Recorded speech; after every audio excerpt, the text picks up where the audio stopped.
Hello everyone, कैसे हैं आप सभी। आशा करते हो अच्छे होंगे और खूब मन लगा पढ़ाई कर रहे होंगे। तो आप भी अगर पढ़ के जॉब पाना चाहते हैं तो आपको चीजों को ऐसे ही नहीं जाने देना है कि ऐसे ही चीज चल रही हैं, जो चल रहा है ऐसे ही चल रहा है। आपको प्रॉपर ये ध्यान देना पड़ेगा कि क्यों चल रही हैं, कैसे चल रही हैं, क्या करने पे चल रही हैं और चीजें हमें फायदेमंद कब हो रही हैं, कितना करने पे कितना हमें फायदा हो रहा है। एक कहते हैं ना, लेखा जोखा, हिसाब किताब। और इन चीजों को करने में टाइम नहीं लगता। ये चीजें जानते हैं क्या है, आपके माइंड की प्रैक्टिस पे है। जब आप पढ़ाई करने लगेंगे ना तो आपका हिसाब किताब दिमाग तुरंत तुरंत लगाने लगता है और आपको पता भी नहीं चलेगा। और आपको अंदर से मोटिवेशन भी आएगा इन चीजों को करने से, कि आप देखेंगे कि भाई ये चीज मैंने किया तो इतने मिनट के अंदर मेरी ये चीज तैयार हो गई।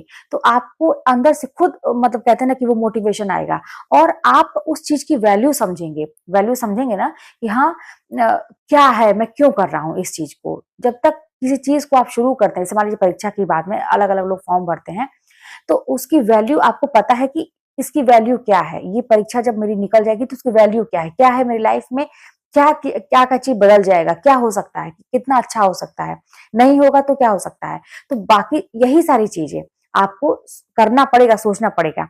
अब इन सब चीजों को करने के लिए, अच्छा आप लोग देखिए, सभी लोग जानते हैं ये बात, मेरे बताने की बात नहीं है, ये सब चीजें सभी लोग जानते हैं। ये चीज कि आप लोग सुनते आए होंगे कि चीजों को देखने से और सुनने से, है ना, ज्यादा समझ में आती हैं। जो चीज हम देख लेते हैं और साथ में उसके साथ सुनना भी हो जाता है, तो वो चीजें हमारे दिमाग में हमेशा के लिए बैठ जाती है। जैसे कोई मूवी हो गई, या तो जैसे कोई एक फ्लो चार्ट हम बनाते हैं, वो काम करते हैं, फ्लो चार्ट के जरिए काम करते हैं। तो आप देखते होंगे कि चीजें हमें ज्यादा समझ में आ रही हैं। क्यों? क्योंकि इसमें इंगेज है चीजें। क्या क्या, हमारी आंखें भी इंगेज है, कान भी इंगेज है, माइंड तो इंगेज है ही बाकी। और उसी में अगर कोई ऐसी बातें होती है, कोई ऐसी फनी मूवी होती है जिसमें बहुत ज्यादा हंसाने वाली होती है, या ऐसे कोई इमोशनल चीजें, स्टोरी होती है जो हमारे दिल तक सीधे जाती है, तो वो तो हमें जन्मजात एक तरह से तैयार हो जाता है। तो हमें पढ़ाई में ये चीज को, एक कहते हैं ना, टेक्निकली आपको सोचना पड़ेगा कि ये चीजें क्यों हो रही हैं। हालांकि आप जानते हैं, ऐसा नहीं है कि मैं पहली बार बता रहा हूँ, बहुत सारे लोगों ने इस चीज को बताया है, लेकिन मैं अपना बता रहा हूँ अगर, कि ये चीज पढ़ाई में कहीं ना कहीं हर एक स्टूडेंट फॉलो करता है जो सफल होता है, जिसको फायदा होता है। क्या वो, कि आप अपने शरीर के जितने भी अंग हैं, मतलब माइंड तो चलेगा ही चलेगा, बाकी चीजों को भी जितना ज्यादा से ज्यादा इन्वॉल्व कर पाएंगे अपनी पढ़ाई में, ठीक है, तो वो चीज जो है ना, उसका जो इफेक्ट आपकी पढ़ाई पे पड़ेगा, वो एक जनरली ऐसे सिंपल वे में पढ़ रहे हैं उस पे, मतलब ऐसी बात नहीं होगी। मतलब उसका कई गुना ज्यादा आपको इसका इफेक्ट देगा। ठीक है, क्या चीज, जैसे कि मैंने बताया है, लेकिन सुनिएगा थोड़ा सा, कि जब आप पढ़ते हैं तो ठीक है, आपने एक लाइन को समझ समझ के पढ़ा, 2 बार पढ़ा, 3 बार पढ़ा, ठीक है, पढ़ा उसको।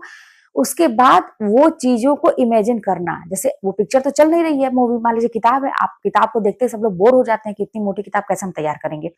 अब उस चीज को इमेजिनेशन में बदल देना, कल्पना में अपने, एक पिक्चर की तरह।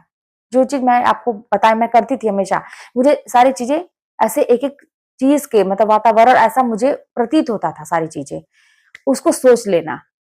अब इस चीज और ट्रिक के माध्यम से, जैसे कोई चीज ऐसे बिना आधार के पढ़ेंगे तो नहीं, उसको ट्रिक के माध्यम से कोई कहानी जोड़ लीजिए एक दूसरे से, तो और जोर जोर से बोलना। मैं बताई भी हूँ आप लोगों को कि मैं बहुत जोर जोर से पढ़ती थी, तो सारी चीजें आप देखिए इंगेज हो रही है, आंख तो है ही, कान में आपकी आवाज जा रही है, और साथ में जब आप कल्पना कर रहे हैं तो माइंड भी कहीं ना कहीं से एक्सेप्ट करता है उन चीजों को। और इन चीजों को अगर आप रिपीट कर लेते हैं बार बार, तो वो हमेशा के लिए बैठ जाती है, बिना किसी कंफ्यूजन के कि एग्जाम में कोई प्रश्न आएगा तो आप गलत कर देंगे। तो ये चीजें हैं, आपको ये चीज पे काम करना पड़ेगा कि मैं ज्यादा से ज्यादा कितना इन्वॉल्व कर पाऊं अपने आप को। ऐसे जगह बैठी, जैसे मुझे क्या था कि मेरा कोई स्टडी रूम नहीं था, कोई स्टडी टेबल नहीं था, तो मैं एक बिस्तर था मेरा जहां पर मैं सोती थी, आप लोगों को मैंने दिखाया है बहुत पुराने वीडियो में, मैं एक कोना पकड़ के वहां पर बैठ के पढ़ती थी। मेरी पीठ में बहुत ज्यादा दिक्कत भी थी, बैकबोन में मैं गिरी थी, तो ऐसे बहुत देर तक बैठने बहुत ज्यादा पेन होता था।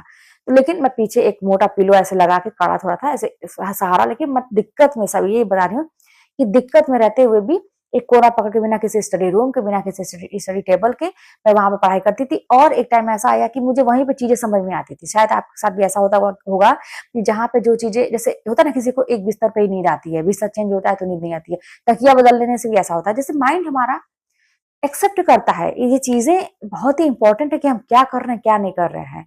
थोड़ा-सा काम करिए इन चीज़ों पे, आपके लिए चीज़ें आसान हो जाएँगी। पढ़ाई कठिन नहीं लगेगी, ना ही ज़िंदगी कठिन लगेगी आपको। एग्ज़ाम भी निकलेगा, सब कुछ अच्छा होगा, बस आप पॉज़िटिव वे में काम करते जाइए। सीखिए क्या है ये चीज़ें। तो वहाँ पे ही जैसे ऐसा वातावरण जहाँ पे आपको चीज़ें समझ में आती हैं, जो चीज़ें आपको बार-बार आपका ध्यान भटकाती है, उनसे दूर रहना। ऐसे लोगों से बात करना जो आपको हमेशा पॉज़िटिव फ़ील कराते हैं, लोग आपको हिम्मत देते हैं। आपको हिम्मत देने वाले बड़े कम लोग मिलेंगे।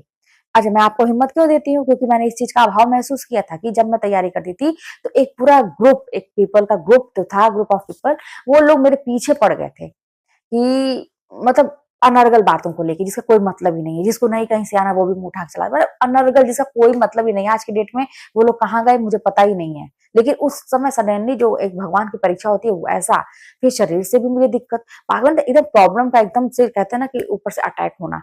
तो उन सब चीज़ों से भी निकलना पॉजिटिव वे में। अच्छा, ये सारी चीज़ें वही चीज़ है कि मैं अपना इसलिए बता रही हूँ कि आपको आगे निकलना है इन चीज़ों से, आपको अपनी पढ़ाई पे फ़ोकस करना है। तो फिर चलिए मिलते हैं नेक्स्ट वीडियो में, कोई बात होगी तो कमेंट के माध्यम से बताइएगा।